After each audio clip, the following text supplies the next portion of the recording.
Assalamualaikum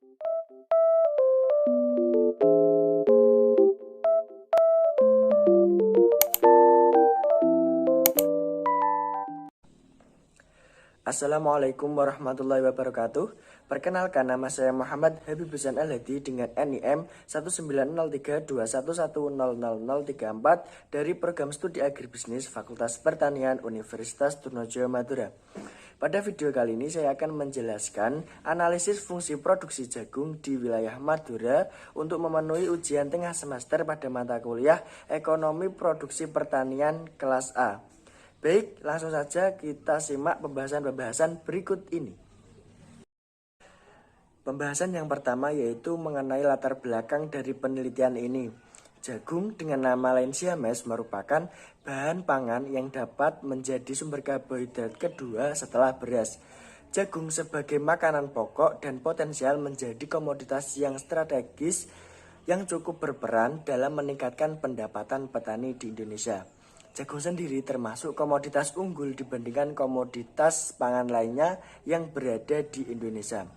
Jagung sendiri memiliki kandungan kimia yang sangat bagus, sehingga dilihat dari kandungan dan komposisi kimia tersebut, jagung selain merupakan sumber kalori juga dapat mensuplai nutrisi untuk memperoleh keseimbangan gizi penduduk. Salah satu daerah yang membudidayakan jagung adalah di wilayah Madura. Maka dari itu, tujuan dari penelitian ini yaitu untuk mengetahui efisiensi fungsi produksi jagung di wilayah Madura. Selanjutnya pembahasan dari penelitian ini, yaitu tentang tabulasi data dan olah data Cobb-Douglas. Berikut ini saya akan memperlihatkan tutorial cara melakukan tabulasi data dan cara olah data menggunakan Cobb-Douglas. Baik, berikut ini merupakan tutorial cara pengolahan estimasi fungsi produksi Cobb-Douglas dengan menggunakan aplikasi Microsoft Excel. Langkah pertama yang harus kita lakukan yaitu kita harus melakukan tabulasi data terlebih dahulu. Yang pertama kita lakukan yaitu kita harus memasukkan data yang ingin kita gunakan ke Excel. Data yang ingin saya gunakan yaitu satu variabel dependen yaitu produksi dan variabel independen yaitu terdiri dari input benih dan tenaga kerja. Persyaratannya dalam pengerjaan UTS kita harus mengalihkan semua data ini dengan dua angka terakhir NIM kita. Data NIM terakhir saya yaitu 34. Jadi kita harus mengalihkan semua data ini dengan 34. Caranya yaitu dengan kita klik kolom ini, kemudian sama dengan kita taruh ke kolom yang ingin kita kalikan, kemudian kita kasih tanda bintang, kemudian kita kalikan 34, klik enter. Ini merupakan hasil dari 28 dikali 34. Kemudian kita samakan atau kita tinggal geser pojok kotak ini agar semua variabel bisa terkali dengan 4. Caranya seperti ini. Kita tinggal tarik pojok kotak ini ke semua data variabel aslinya agar semua dapat terkali dengan 34. Setelah semua dikalikan 34, persyaratan sebelum melakukan pengolahan estimasi fungsi produksi Cobb-Douglas, kita harus merubahnya data ini ke bentuk len atau log.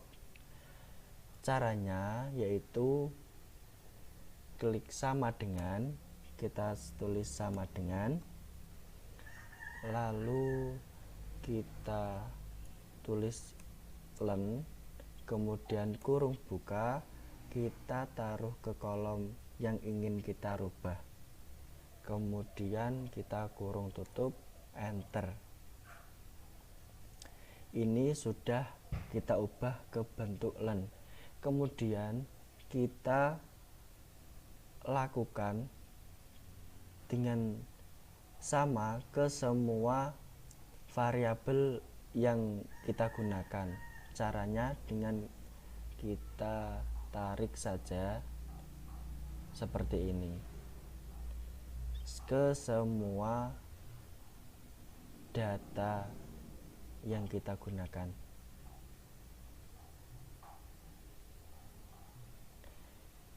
Setelah semua data kita rubah ke bentuk len, langkah selanjutnya kita baru mengolah estimasi fungsi produksi Copdoglass menggunakan Excel ini. Caranya kita ke data, kemudian data analisis, kita cari yang regresi. Oke. Jika sudah muncul seperti ini, pada input Y-rank kita masukkan ini variabel produksinya.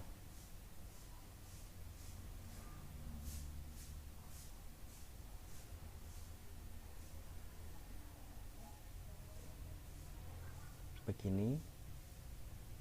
Kemudian yang input X-nya kita masukkan yang variabel independennya, yaitu pada benih dan tenaga kerja.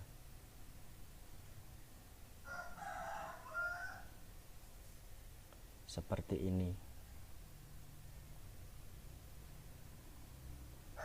Setelah semuanya kita masukkan, kita centang labelnya karena tadi labelnya kita masukkan, dan kemudian ini kita akan masukkan hasil outputnya ke kolom sebelah sini. Kemudian setelah itu langsung saja kita tekan OK. Nah, ini sudah keluar output dari data yang kita olah menggunakan fungsi produksi Copdoglass.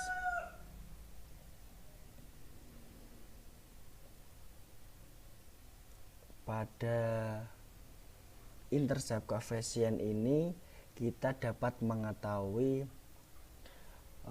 persamaan fungsi produksi Copdoglass, yaitu dengan cara ini A, kemudian yang intercept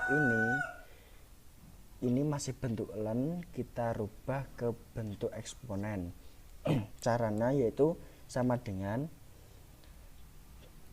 EXP, kemudian kurung buka, kita taruh sini, kemudian kurung tutup, enter.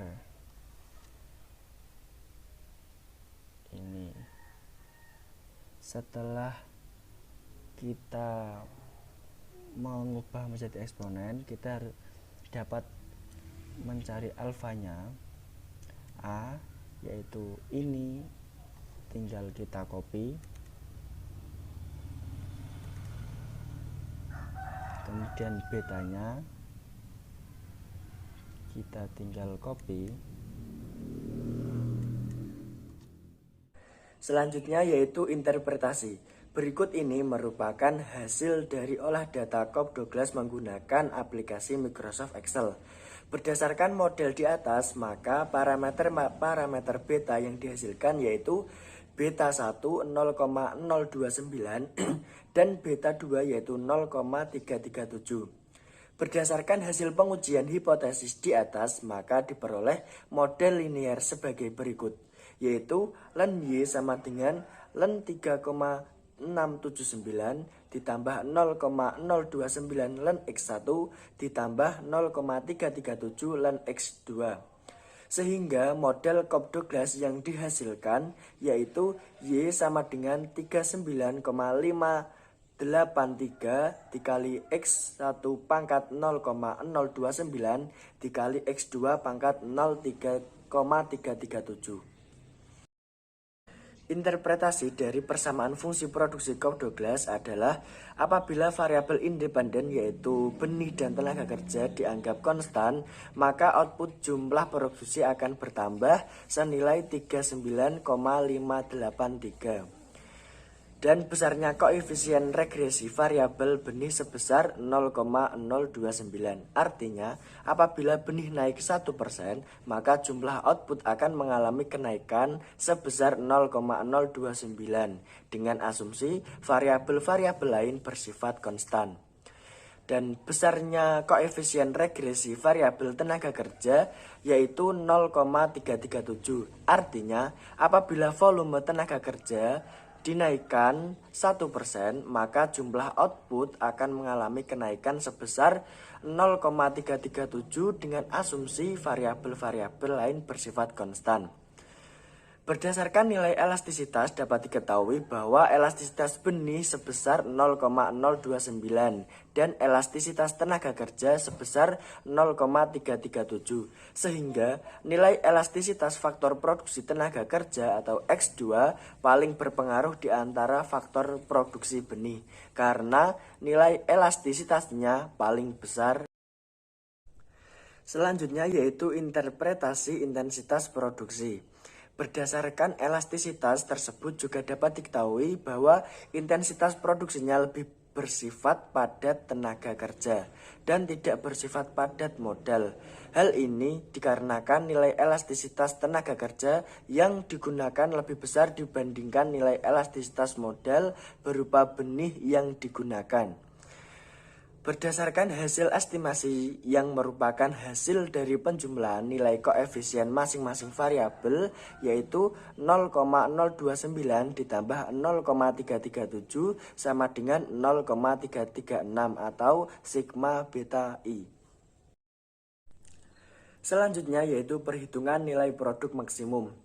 Sebelumnya telah diketahui fungsi produksi Cobb Douglas yaitu Y sama dengan 39,583 dikali X1 pangkat 0,029 dikali X2 pangkat 0,337. Dari soal ujian tengah semester diketahui V1 sama dengan 1,00, V2 4,00, P sama dengan 10,00 per kilogram, APP X1 sama dengan 5, APP X2 sama dengan 1. Yang pertama kita akan mencari MR1 dengan rumus P dikali MPP.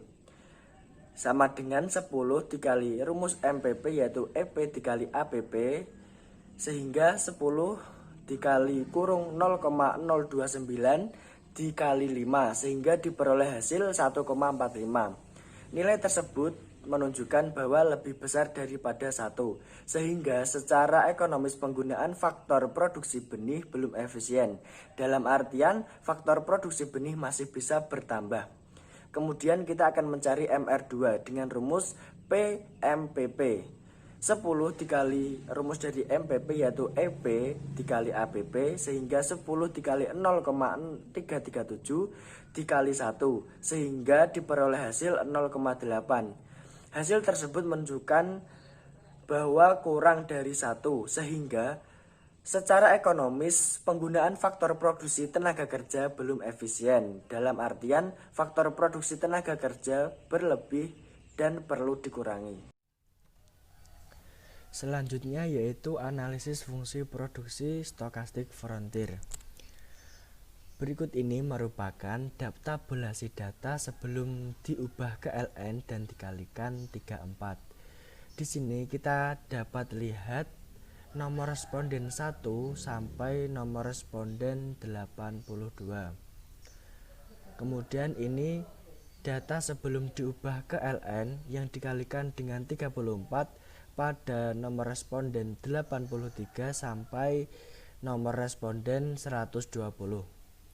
Selanjutnya ini merupakan data setelah diubah ke ln pada nomor responden 1 sampai dengan nomor responden 82.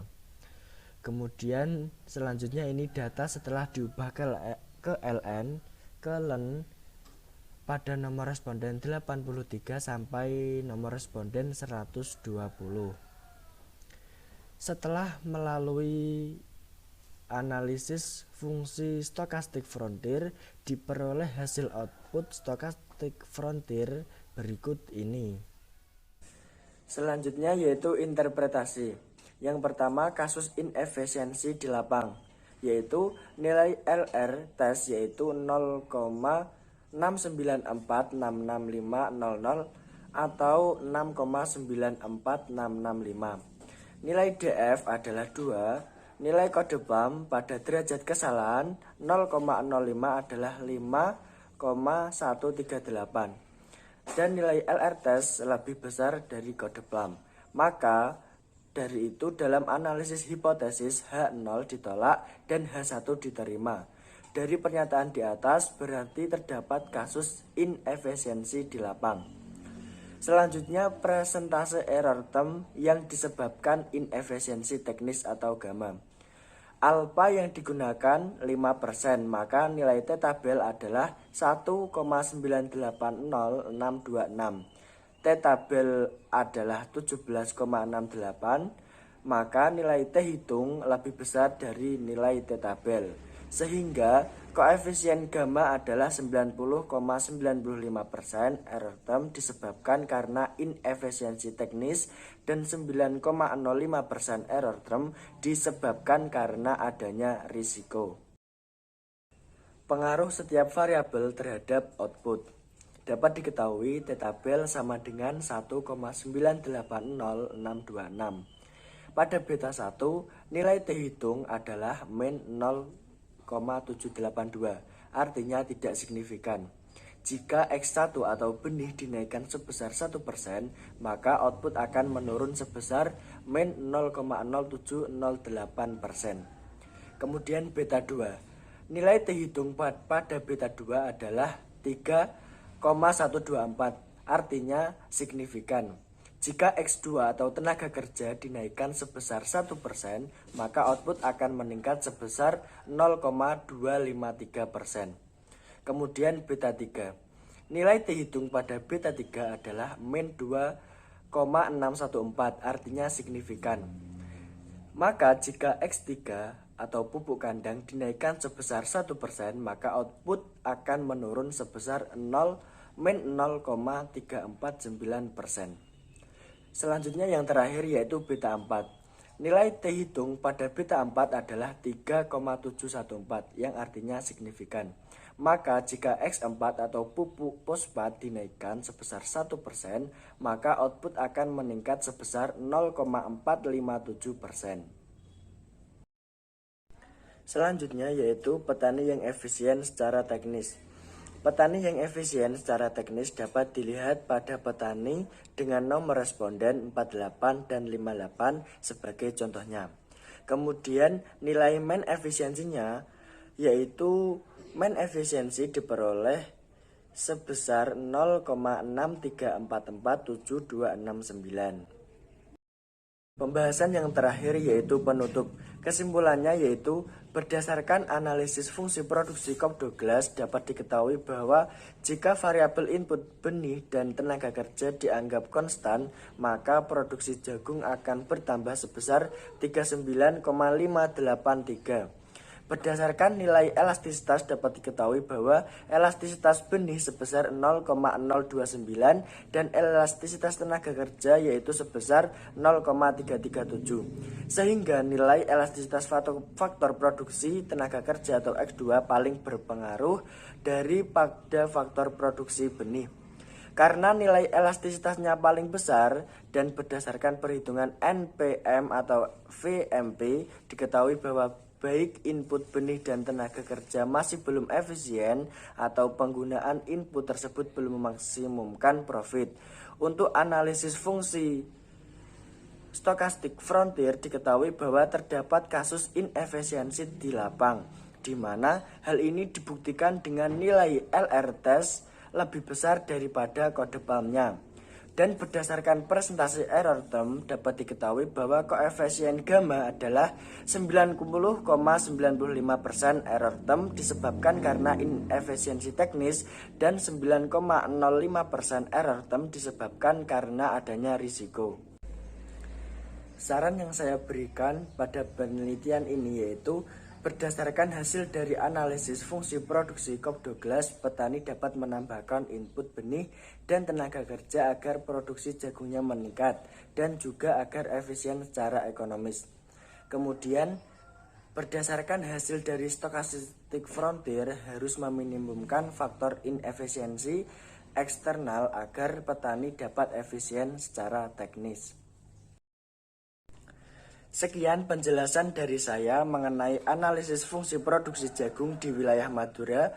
Kurang lebihnya saya mohon maaf yang sebesar-besarnya. Wallahu muwaffiq ila aqwamit thoriq. Assalamualaikum warahmatullahi wabarakatuh.